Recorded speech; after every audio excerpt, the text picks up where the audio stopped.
Вы смотрите «Актуальное интервью», в студии Надежда Саханская. Здравствуйте. Фильм Сергея Потапова «Король лир» стал лучшим на фестивале «Горький фест», состоявшийся в Нижнем Новгороде в начале июля. Фильм боролся за главный приз фестиваля с 19 полнометражными и короткометражными работами. Поговорим о фестивале не только с гостем студии, режиссером Сахатеатра Сергеем Потаповым. Сергей Станиславович, здравствуйте. Здравствуйте. Ну, давайте сначала, наверное, все-таки о фестивале. Какие регионы принимали в нем участие на этот раз, если уж 19 конкурсных работ было отмечено?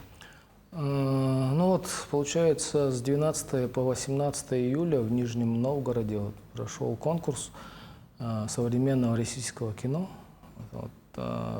Там где-то 500 заявок было на этот фестиваль. Оттуда выбрали 20 фильмов, и наш в том числе. Вот. Странность этого фестиваля, я могу сказать, что этих 20 фильмов, они были все разножанровые, можно сказать. Там участвовали и полнометражные игровые фильмы, и документальные, и короткометражные. Поэтому было сложнее как-то там. А оценивают по одинаковым критериям? Да, ну, получается тогда так, это, конечно. Да. И наш фильм получил гран-при, к чему я очень рад. Да, конечно, это же приятно. Потому что до этого мы участвовали здесь, в Якутском кинофестивале, но там, к сожалению, ничего не получили. И какие-то сомнения появились по поводу фильма. А какие-то еще работы были отмечены в Нижнем Новгороде? Я знаю, что там Никита Давыдов, тоже наш земляк, он показывался с коротким метром и получил за драматургию. С одним коллегой своим. Они вдвоем писали сценарий. По сценарию, да. А так я меня, к сожалению, там не было. У меня была премьера здесь, в Сахатеатре. Мы закрывали сезон, поэтому я здесь работал. Вместо меня туда поехала наш сценарист Ангела Попова. Вот, и она там присутствовала и получила приз.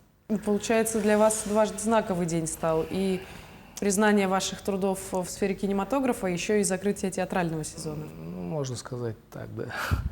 Хорошо. А что за лента вообще «Король лир»? Это по Шекспиру? Нет, это не... я бы не сказал, что это такой чистый Шекспир. Надо смотреть фильм. Там повод такой.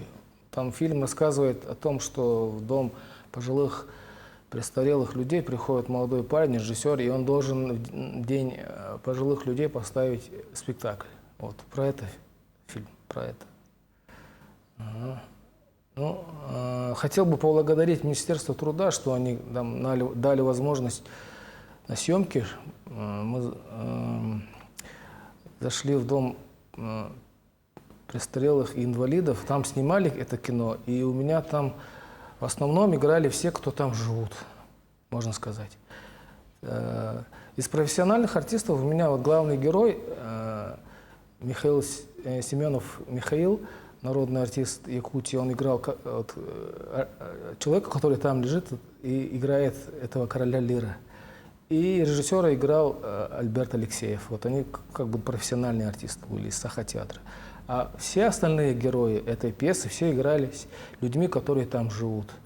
Он у меня такой микс, такой фильм, такой артхаусный. Он и документальный, игровой, и какой-то еще театр там присутствует, какие-то элементы театра, абсурда. И даже, можно сказать, радио, там есть такой радиотеатр. Радиотеатр, как это? Да. Это что, черный экран у зрителей и только там все просто аудио? Я же снимал с людьми, которые не профессиональные, поэтому я им давал текст, я им дал текст Шекспира, и они начали читать это просто с бумаги. И я с первого дубля это все записал, и и этот текст идет поверх их видео. Вот. Поэтому, он такой, я поэтому говорю, он такой странный фильм получился. Но производство само сложное было, учитывая, что профессиональных артистов всего 2 человека. В этом и был какой-то кайф, для меня, как для режиссера, поработать с такими людьми.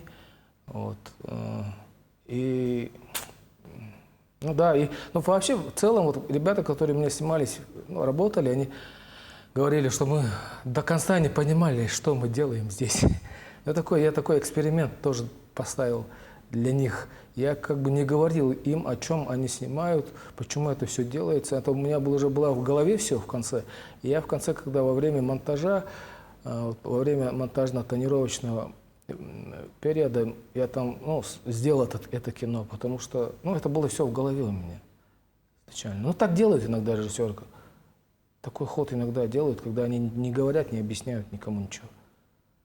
А были ходы какие-то творческие, которые применялись в монтаже? Например, часть сцен черно-белые, часть цветные? Ну да, но у нас так и есть. У нас фильм такой многоцветовой, контрастный такой фильм получился.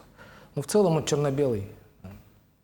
Сами постояльцы дома престарелых получили ли удовольствие от творческого процесса? Как они отзывались? Ну, вначале, конечно, это было, как-то найти общий контакт, конечно, было вначале сложнее, а потом уже потихоньку во время работы мы как-то стали одной дружной семьей. Вот, так что нас ждали, когда мы приедем, когда у нас съемки будут, уже были готовы они. Перед тем, как снять кино, я разговаривал со всеми. Потому что там люди, которые не хотят, чтобы их показывали, там, получали разрешение, чтобы показать их. Потому что это же все-таки закрытое учреждение. И там люди с разными судьбами. Ну да, многие хотят остаться, чтобы их имена не называли. У меня такой еще вопрос. Вы и режиссер в сфере кино, вы режиссер театра. Насколько сложно творить на стыке двух видов искусств? Ну, у меня как бы по образованию, по диплому я режиссер театра. Я закончил Москву, ГИТИС, мастерская Марка Захарова. Вот. А так, для меня кино это какая-то отдушина, не знаю. В кино я себя ощущаю таким любителем, можно сказать, не таким уж профессиональным. Но есть ребята с образованиями, которые уже работают. И как-то так. Такая отдушина моя. Но я думаю, что я до сих пор еще не снял свое кино. Всегда с финансированием какие-то проблемы. Вот мы это кино тоже сняли из-за финансирования. Я должен был снять другое кино, но я не нашел денег, и как-то мы пошли другим путем, более экономически, экономным, и получился такое кино. Вот. Не зря же говорят, что все-таки талантливые люди, они в вечном поиске. А есть ли какие-то советы, вы обучались в мастерской Марка Захарова, которые он вам давал, когда вы учились, которые вы используете по сей день? Он говорил, я не научу вас летать, я просто вам попробую сделать дорожку для самолетов. И а вот взлететь и на какую высоту будете летать, это уже ваши дела. От вас все зависит. Вот. На ваш взгляд, на какую высоту сейчас взлетело якутское кино? Якутское кино, я думаю, сейчас появились очень много талантливых молодых людей, которые занимаются этим делом. И я думаю, мы еще покажем высоту. То есть еще не предел? Нет, предела нет. Бесконечность не предел. Да, известная цитата. А если мы говорим о кинофестивале, который был у нас здесь, в городе, в рамках, не в рамках, а параллельно с играми «Дети Азии» он проходил. Вас, может быть, там какие-то работы удивили? Нет, да, я смотрел там «Пап, старый дуб» называется фильм. Вот. Он как-то, да, меня что-то там торкнуло. А в целом, я как сказал, у нас не получилось на этом фестивале. Но я потом начал думать, почему так? Оказывается, мы всегда, когда какое-то кино побеждает на фестивалях, как бы мы видим в этом уровень, да, этого фильма. А потом я подумал, что, оказывается, фестиваль показывает не только уровень кино, а уровень членов жюри. Насколько они искушенные? Да, какие они? Они же выбирают фильм. Да, и какой-то момент должен произойти какой-то контакт, не знаю.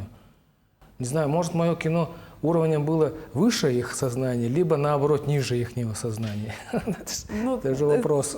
Конечно. Да, если уровень членов жюри и уровень кино как бы совпадает, вот тогда, наверное, это кино выигрывает фестиваль. Ну, все-таки искусство, конечно, это вещь субъективная.